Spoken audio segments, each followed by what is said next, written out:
Hello, everyone.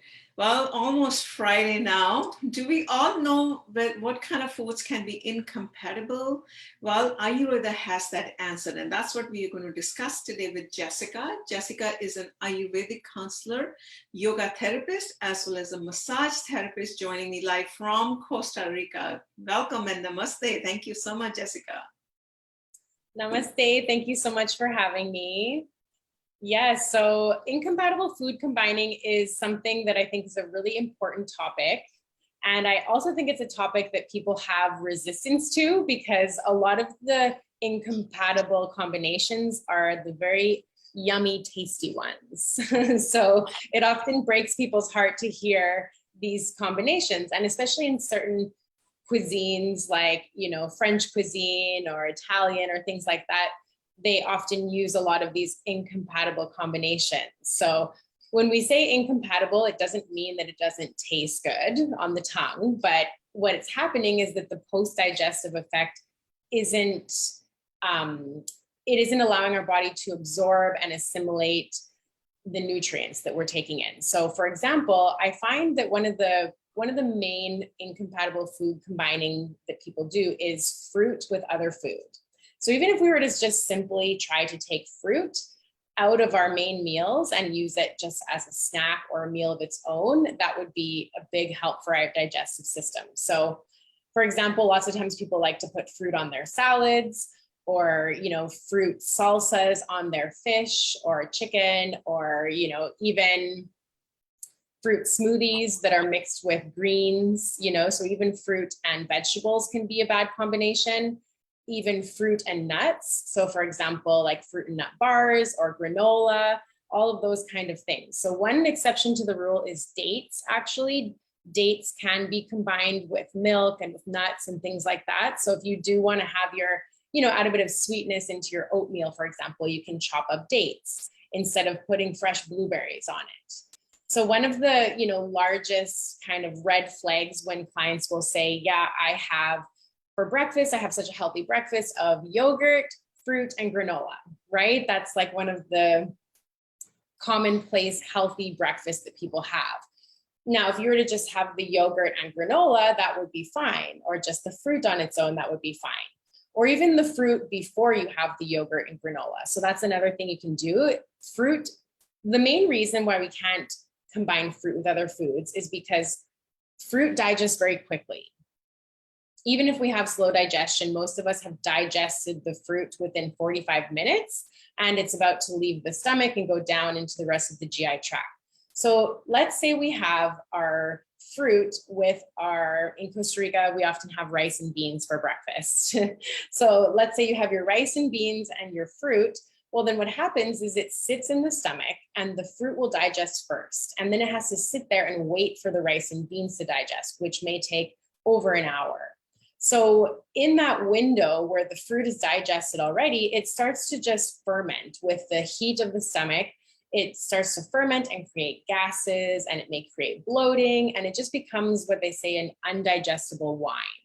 So then that sits there, and some people may not really notice, especially if they have really strong digestive fire, but those of us who have any sort of digestive weakness or tendency to bloating and gas and indigestion, then that's, probably going to start happening. So then that fermentation goes through the whole GI tract, and it's just, our body isn't able to absorb all of the nutrients of those rice and beans or all of the nutrients of that fruit. So if we were to eat those foods separately, we would be getting the full bioavailability of the nutrients, we would assimilate it well. And when we're eating it all together combined at one time, what actually happens is it becomes unprocessed, undigested food, which then turns into what we call ama, or toxins. So then those toxins, they'll, seep into the gut and into the bloodstream and, start creating other illness and disease within the body. And it all starts, a lot of our health, one of the main principles in Ayurveda is that our health begins in the gut. So if our Agni, or our digestive fire, is weak and we're having a buildup of ama, then that's one of the main causes of disease. So it's really important to consider this, especially if we have digestive problems, like I said. But even if we don't, even if we're just eating these things and not really feeling the effects, we should still consider it, because that is, building up within our system. So one thing I often challenge my clients to do is just give it a try. Try it out for yourself. Try to separate fruit from the rest of your food for ideally 3 weeks or a month to really give your body a break, and then start introducing it back in. And then you may see the difference, right? Because also what happens is our bodies get used to something. So especially if we've grown up always having, let's say, apples and cheese, which is a common thing, then your body just gets used to it. But that doesn't mean it's good for you either, right? So once we especially separate these habits out of our life and then we start bringing them back in, then we can really notice the differences. And interestingly enough, even fruits between themselves, you have to be careful on what we combine. So in Ayurveda, we have what's called the Shad Rasa, which is the theory of the 6 tastes. So we've got sweet, sour, salty, bitter, pungent, and astringent. And even between the tastes, we have to be careful on what we combine together. So one of the main ones is sweet with sour. So if you think of banana, which we think on the tongue tastes generally pretty sweet, but it actually has a post-digestive effect. So we have what's called the rasa, the taste that's on the tongue. And then we have the vipaka, which is the post-digestive taste. So that actually becomes sour.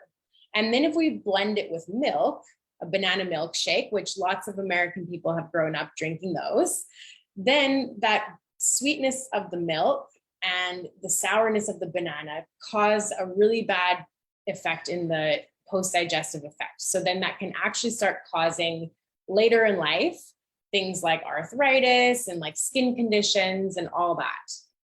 So it's a simple, seemingly pretty healthy combination. Lots of times people will put yogurt in with their smoothies as well. Or like I said, even just vegetables in with their fruit. And so we have to be careful about that. And one thing we can think of is melons, especially, they have to be left alone. So there's a saying that's called eat melon alone or leave it alone. And one way I like to enjoy melon is literally just chop it in half, take out the seeds, and eat 1/2 of the melon as, a snack or meal of its own. Another red flag is these fruit salads, right? We may have mangoes in there, melon, and then we also have berries and grapes and oranges. And, it just all becomes a lot for the body to digest at once. Generally, we say we should have, 3 or 4 fruits is more than enough at one time. So fruit and food, if we are going to take anything away from this talk, is just give that a try to separate the two. So what I like to do is have, like I said, fruit as a snack or fruit as like a pre-breakfast. If you're, we're coming into spring and summer in the northern climate, so maybe some raw fruit will be okay. But especially in the fall and winter, something that's great is cooked apple or pear, where you would just chop up an apple or a pear, put it with a little bit of water in a saute pan with 2 cloves. And then you just, cook it for about a minute and then eat that. And that's your pre-breakfast before you would have something more substantial, about half an hour, 45 minutes later. And same thing, it's very popular to have fruit as dessert, right? Yummy passion fruit pie or whatever it may be. So just try to wait about an hour after dinner to have that fruit dessert, 45 minutes to an hour. And it is a good reason if you want to have some chocolate dessert instead, you can have that right after dinner. A nice excuse for some chocolate. But it was funny because when I was in school, I would always ask my teachers, okay, so what about like nuts and raisins? Well, that's fruit and food, like anything. If you have a doubt, if you're asking, well, what about this combination? If it's fruit and food, probably it's not going to be okay. So one exception to the rule too is that we can use spices. So if you're going to create, for example, like a baked oatmeal or something where you want to put some fruit in it, you could use ginger, cinnamon, clove, cardamom, those digestive enhancing spices that will help to digest that incompatible food combination. And if you ever do, overeat or have an incompatible food combination, you can have some digestive tea to balance it out. And, there will be some remedies you can use, but we just kind of want to avoid those circumstances as much as possible. And another common incompatible food combination is cheese with beans or with eggs, especially in Latin America. They often combine beans and cheese a lot. In Europe and Canada and the US, I think that eggs and cheese is a really big combination. Cheese and meat, like any sort of dairy and meat. So whether it's fish and yogurt or a cheeseburger, that is a not ideal food combination. And whether we're talking about veg or non-veg diet, we want to avoid putting too many proteins altogether. So the bacon on the cheeseburger, or even just having what we call, let's say, like a Buddha bowl, where maybe you have your quinoa and then you have some tofu and then you have some, edamame beans, and then you've got some nuts and some seeds, and at the end of the day, and some chickpeas on there as well. And at the end of the day, that's a lot of different proteins all together. So that can also be very hard to break down and digest. Just trying to think of like the most common ones that we want to avoid, because, we can get really into the nitty gritty and even try to avoid having too much, proteins and carbs together, especially when it comes to, non-vegetarian proteins with carbs. We want to try and have non-vegetarian protein with vegetables. And when it comes to vegetarian proteins, we want to actually make sure that we have a whole grain with the beans. So for example, mung beans and rice, they create a full, complete amino acid profile together, where if we're just to have mung beans on their own, it doesn't have to be in the same meal necessarily, but for sure within the same day. So let's say you have some mung bean soup for breakfast, and then later on at night, you were to have some rice with your veggies and dal or whatever, right? So as long as you have some rice and beans within the same day. But if you look at any of these ancient cultures, especially the cultures in the blue zones, which I'm actually in one of the blue zones here in the Nicoya Peninsula of Costa Rica, where there's lots of people living over 100. These cultures are always having the bean and rice combination. So it's, I think it's becoming more and more popular these days to try to avoid carbohydrates to a certain extent, but I don't think it's always necessary. I think it's just, what are we combining the carbohydrates with, right? So having them with, at the right time, with the right combination is really what's key. So. All right, there's a lot of interesting things. I don't think we ever thought like banana shake could do all kind of things in our tummy, right? We are also used to drinking banana shake, and that's considered healthy, according to any diet, right? Western diet or any diet for that matter. Exactly.